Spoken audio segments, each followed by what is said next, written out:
What's going on, guys? So today on this Shoky Inside Voice, I wanted to talk about kind of a minor argument I've been having with a couple friends of mine.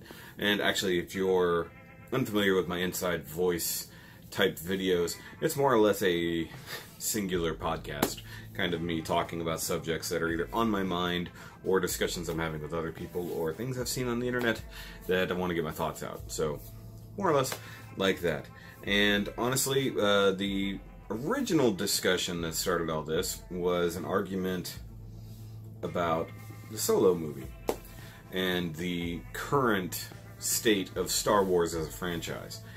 And a certain friend of mine who is also a YouTuber, frankly, just wasn't interested in seeing Solo because he did not like the concept of a new person playing Solo, or a new person playing Harrison Ford's character. So he's just said, I don't really feel like going to go see it. It's not really Han Solo in my eyes. And I just saw the movie. I really enjoyed it. I don't want to really do a full-on review of it, but I like the characters. I like the people who played them. The way I've seen other reviewers talk about it, how sometimes it seems like the actor has taken on the role for themselves instead of trying to do a poor imitation. And Alden Ehrenreich, I think is his name, who plays Solo, I think he did a really good job. He made the character himself. He wasn't just doing a Harrison Ford impression. Whereas I believe that Donald Glover was probably doing more of a Billy D. Williams impression. And don't get me wrong, it was good. I liked it. I liked the movie. There's my short review of Solo. But to refuse to even go see this movie in the theater because you just can't wrap your mind around that concept, that it's a new person playing the same old character, even though it's a older, younger version, I should say. I don't know, that doesn't resonate with me. It's happened before in other movies, but that was the beginning of this argument, which led into what happened with Episode 8 and how the new direction for Star Wars is so far away from the Star Wars that we've known for decades that even another friend, also in this same group discussion, was saying that they just basically ruined the franchise because they took it in a completely different direction and said, screw you to the fans. Whereas Rian Johnson and even Kathleen Kennedy have come out and said these new movies are not for the established fans. We're going in a new direction and we don't really care what came before. And in my thoughts, my feelings on that, I'm okay with it. I saw Episode 8. I liked it. Did it go in a direction that I was not expecting? Yes. There were some surprises, there were some letdowns, there were some great emotional moments, stuff like that. But I didn't hate it by any means, and a lot of people did. The whole concept of, by now, you should be well aware. Of course, you know, tons of people of the Resistance die. Luke dies. All of this stuff happens. Snoke dies without ever knowing anything about him. And as Kevin Smith so delicately put it, there were a ton of FUJJ moments in there. And it's not like they were deliberately that, but it was like, okay, well, this is what you did in Episode 7. That light really annoys me. But here's an FU because this is what we're doing now. And yeah, it definitely feels like that sometimes. But as I see it, and not everybody's going to agree with me, I'm just talking about my own head here. Star Wars as a franchise has been around for 40 years. They can only tell this one story for so long. And the Skywalker saga, the Skywalker storyline has to end at some point. Now that Luke is gone, and as far as we know in this universe he has no children, we still have Ben Solo. He's pretty much the last Skywalker. And his story is going to continue for a little bit. We don't know where it's going to go in Episode 9 at all. Especially with the sad passing of Carrie Fisher, who was our only last tie to the original series, the original trilogy, because everyone else is gone. I mean, literally, the old regime is all gone. The old characters are all gone, with the exception of Chewie, and technically the Falcon, if you want to call that a character. Even the droids are getting way less and less screen time, and that's fine for me. I feel that for this era, for this series to continue, something new has to happen. A new story has to be picked up, and that was the whole concept of Episode 8: was kill, or let the past go, kill it if you have to, move forward. And that's literally what they've done with the series. And Solo, or any of these other movies like Rogue One, and a lot of people hated Rogue One for what it did, but I like Rogue One. I like Solo. Solo is being set up to have its own minor series, and I will be okay with that, because as long as they write a good story, I'm fine with it. I don't need the Boba Fett movie that is supposedly coming. I think that's a totally stupid idea. The Obi-Wan movie coming that I hope stars Ewan McGregor will be great. Just something in between the decade or so, the 16 years or so, from the end of Revenge of the Sith till A New Hope. That'd be fine. Fill in that gap. Maybe even cross it over just a little bit if Han's coming to Tatooine.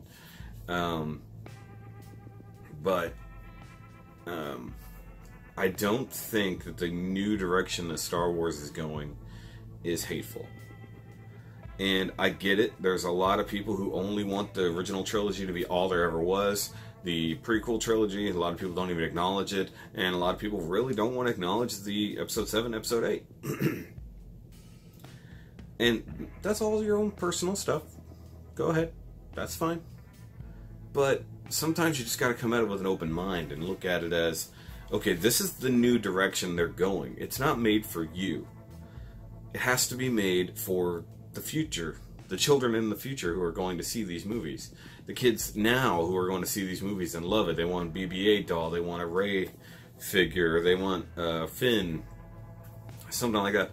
Because just like the kids who were young in these late 60s, 70s, and the 80s, when the original trilogy came out, they may have been too young to really grasp it, but it at least got into their minds to where later on, when they were older, they could watch it again and again and again and build up a different thing to it. I mean, I was too young to have seen any of them when they first came out, so I saw them on re-release.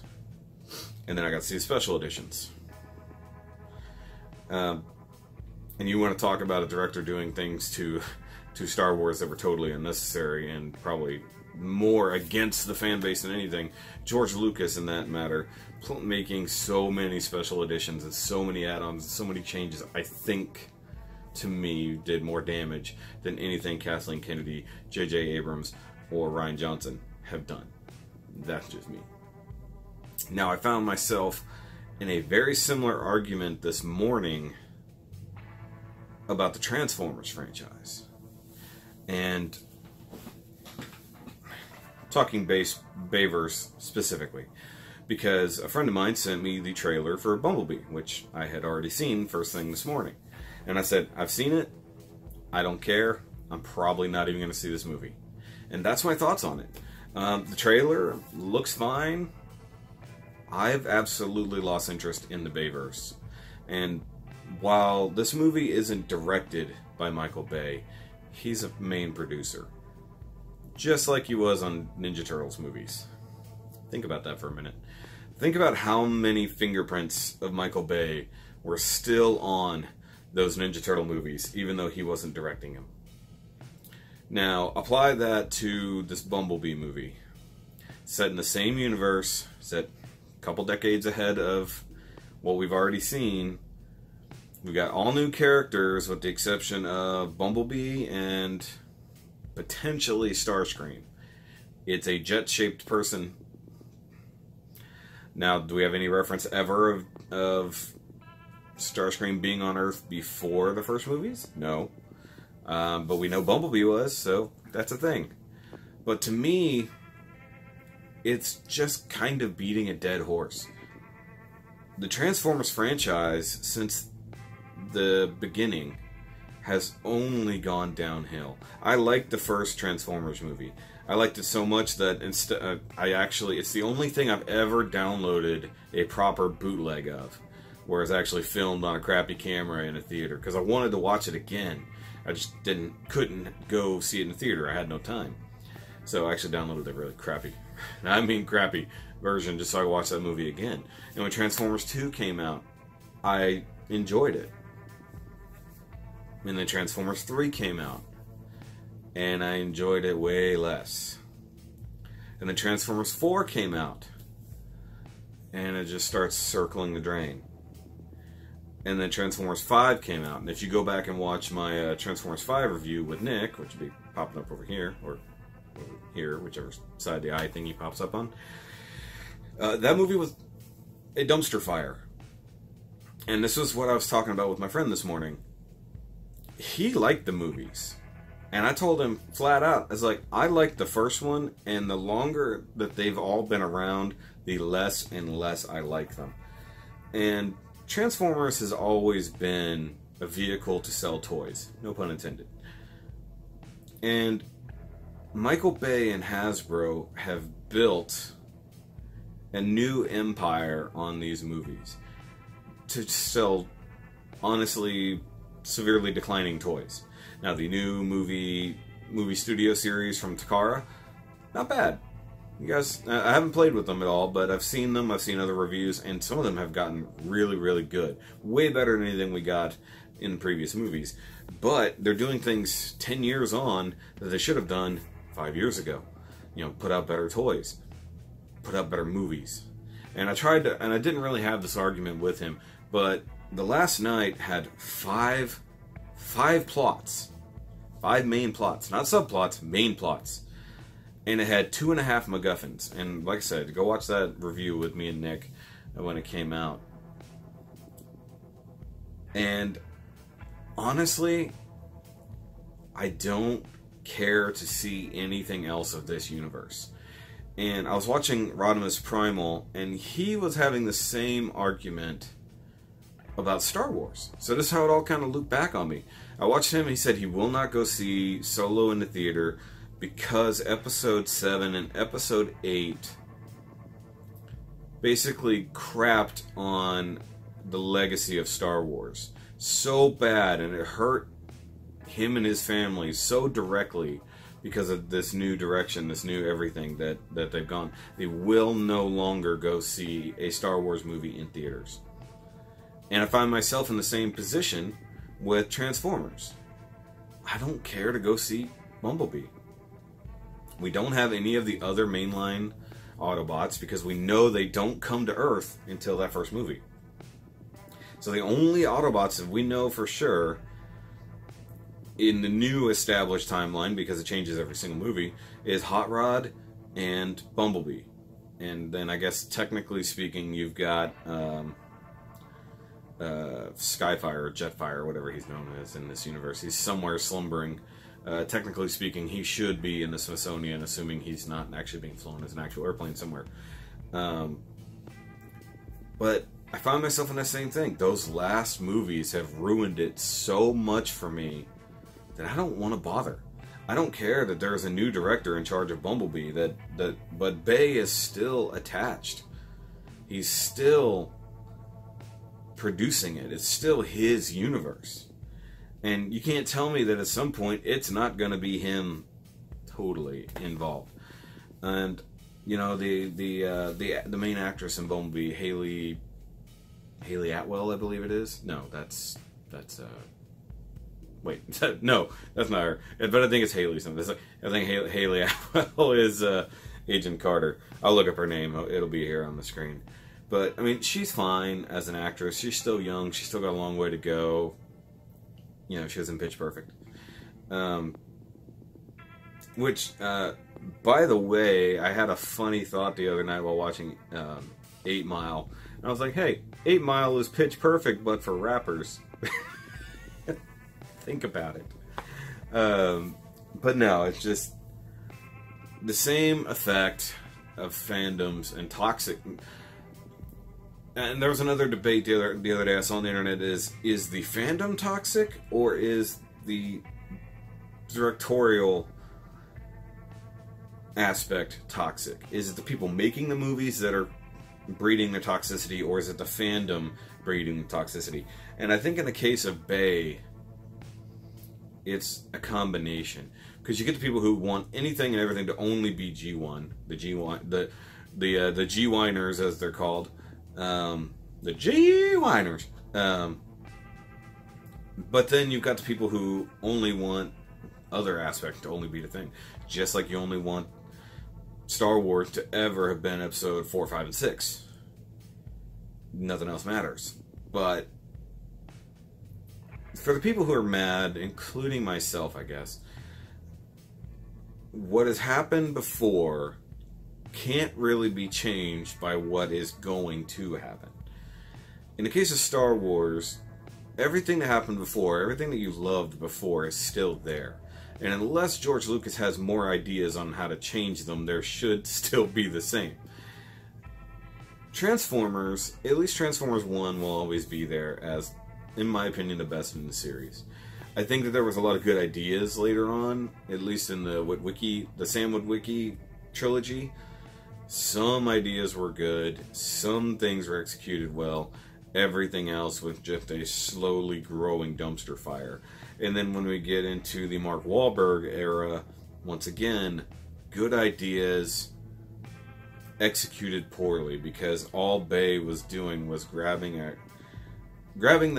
fandom top 10, throwing it in a blender, hitting that, and then whatever came out of it in whatever order is how he made these movies.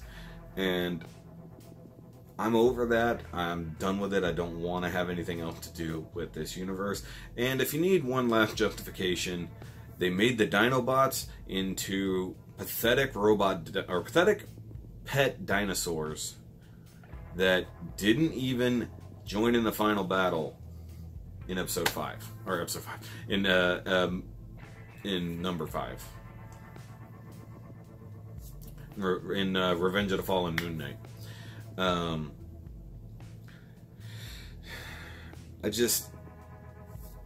I understand how my other friends who were having the Star Wars debate might have a problem seeing things like that. One being upset because it's not what he knows, so he doesn't really want to give it a chance. No matter how many people tell him it's a good thing, he just doesn't want to give it a chance, because there's no way it can be better than what is.